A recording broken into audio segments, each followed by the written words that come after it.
السلام علیکم ناظرین کرام، شروع کرتی ہوں اللہ تعالیٰ کے بابرکت نام سے جو بڑا مہربان اور نہایت رحم والا ہے۔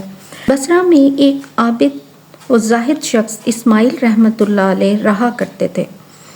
ان کی مالی حالت انتہائی شکستہ تھی، کبھی کسی کے سامنے دست سوال دراز نہیں کیا۔ شیخ اسماعیل کی 3 بیٹیاں تھیں۔ جس رات چوتھی بیٹی پیدا ہوئی، شیخ اسماعیل کہ یہاں چراغ جلانے کے لیے بھی گھر میں تیل نہیں تھا۔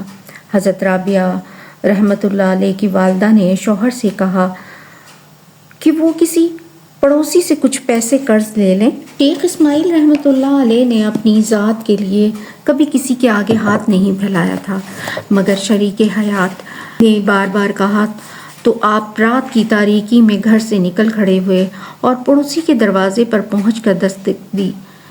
پڑوسی گہری نیند سویا ہوا تھا، اس نے دستک کی آواز نہیں سنی۔ وہ کچھ دیر دروازہ کھلنے کا انتظار کرتے رہے۔ جب پڑوسی نے دروازہ نہ کھولا تو آپ خاموشی کے ساتھ واپس لوٹ آئے۔ حضرت رابعہ رحمۃ اللہ علیہ کی والدہ نے شوہر کو خالی ہاتھ دیکھا تو پریشان لہجے میں کہا، کیا پڑوسی نے مدد کرنے سے انکار کر دیا؟ انہوں نے کہا، کہاں کی مدد؟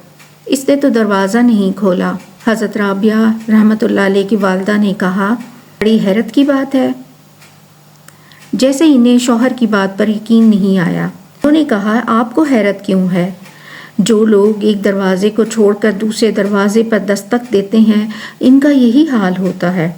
اور یہ کہہ کر آپ اپنے کمرے میں چلے گئے۔ شیخ اسماعیل رحمۃ اللہ علیہ بہت دیر تک بستر پر لیٹے کروٹیں بدلتے رہے۔ پڑوسی کے رویے پر بہت دکھ ہوا تھا۔ اس کے ساتھ ہی اس بات کا بھی نہایت رنج تھا کہ آپ رحمۃ اللہ علیہ اس کے دروازے پر کیوں گئے۔ اسی عالم میں آپ رحمۃ اللہ علیہ کو نیند آ گئی۔ شیخ اسماعیل رحمۃ اللہ علیہ نے حضور اکرم صلی اللہ علیہ وآلہ وسلم کو خواب میں دیکھا۔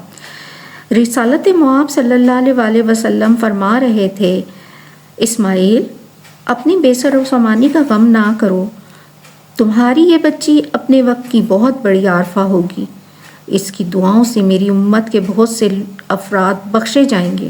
تمہیں لازم ہے کہ حاکم بصرہ عیسیٰ زردان کے پاس جاؤ اور کہہ دو کہ وہ مجھ پر ہر رات 100 بار شب جمعہ میں 400 مرتبہ درود بھیجتا تھا، مگر گزشتہ جمعے کی رات اس نے میری بارگاہ میں درود کا تحفہ نہیں بھیجا، اس لیے چاہیے کہ کفارے کے طور پر میرے قاصد کو 400 دینار ادا کرے۔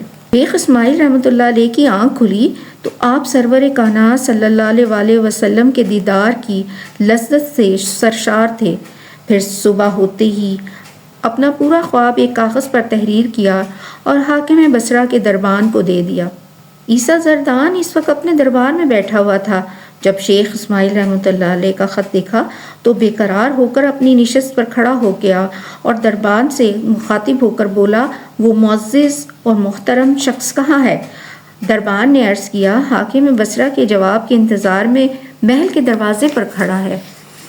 عیسیٰ زردان تیز قدموں کے ساتھ محل کے دروازے پر پہنچا اور شیخ اسماعیل کے ہاتھوں کو بوسہ دے کر کہنے لگا، آپ کے طفیل مجھے سرور دو عالم صلی اللہ علیہ وآلہ وسلم نے یاد فرمایا اور میری غلطی کی معافی کا سبب پیدا ہوا، اللہ آپ کو جزائے خیر دے۔ یہ کہہ کر حاکم بصرہ نے خلوص عقیدت کے ساتھ شیخ اسماعیل کو 400 دینار دیے اور اس خوشی میں 10,000 دینار دوسرے فقراء میں بھی تقسیم کیے۔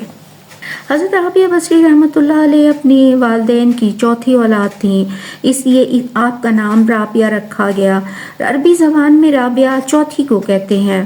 جب حضرت رابعہ بصری رحمۃ اللہ علیہ 8-9 سال کی تھیں تو المناک واقعہ پیش آیا اور پورا بصرہ خوفناک قحط کی لپیٹ میں آ گیا۔ جب تاجر عتیق نے حضرت رابعہ رحمۃ اللہ علیہ کو آزاد کر دیا تو آپ علوم ظاہری حاصل کرنے کے لیے بصرہ سے کوفہ تشریف لے گئیں، جو اپنے وقت میں بہت بڑا علمی مرکز تھا۔ روایت ہے کہ حضرت رابعہ بصری رحمۃ اللہ علیہ فطرتی طور پر نہایت ذہین خاتون تھیں۔ اسی وجہ سے آپ رحمۃ اللہ علیہ نے بہت کم مدت میں قرآن کریم حفظ کر لیا۔ روایات سے پتہ چلتا ہے کہ حضرت رابعہ بصری رحمۃ اللہ علیہ نے فقہ حدیث کی تعلیم بھی حاصل کی تھی اور ان تمام علوم میں مہارت حاصل کر لی تھی۔ جب آپ واعظ فرماتی تھیں تو بڑے بڑے محدث اور فقیہ حیران رہ جاتے تھے۔ حضرت رابعہ بصری رحمۃ اللہ علیہ بچپن سے جوانی تک رنج و الم اور آفات و مصائب کے سوا کچھ نہیں دیکھا۔ گرمی کے تپتے ہوئے دنوں میں حضرت رابعہ رحمۃ اللہ علیہ اپنے مالک کے لیے دریا سے پانی بھر کر لاتی تھی اور آپ رحمۃ اللہ علیہ کا جسم مبارک پانی سے شرابور ہوتا تھا۔